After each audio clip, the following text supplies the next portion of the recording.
মুহাম্মদ সাল্লাল্লাহু আল্লাহ বললেন না না উল্টা পাল্টা আবদার করো না, ওই নবুয়তি দিয়ে দেয়া হয়েছে।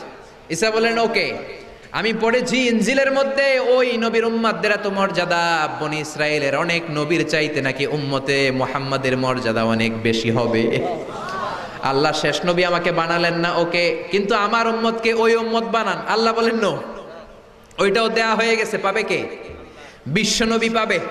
বিশ্বনবীর উম্মত আমরা হলাম উম্মতে মুহাম্মাদি। আমাদের মধ্য থেকে যারা আলেম হবে, হক্কানি আবেদ হবে, আল্লাহর ওলি হবে, বনি ইসরায়েলের অনেক নবীদের চাইতেও তাদের মর্যাদা বেশি হয়ে যাবে। সুবহানাল্লাহ। এবার উনি চোখের পানি ছেড়ে দিলেন। আল্লাহ দোয়া করলাম আমার শেষ নবী বানান, বানালেন না। দোয়া করলাম আখিরি উম্মত আমারে দেন, আমারে দিলেন না।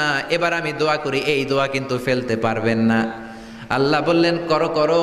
সাইয়েদনা ঈসা বললেন আল্লাহ তাহলে আপনি আমাকে এই পৃথিবীর মধ্যে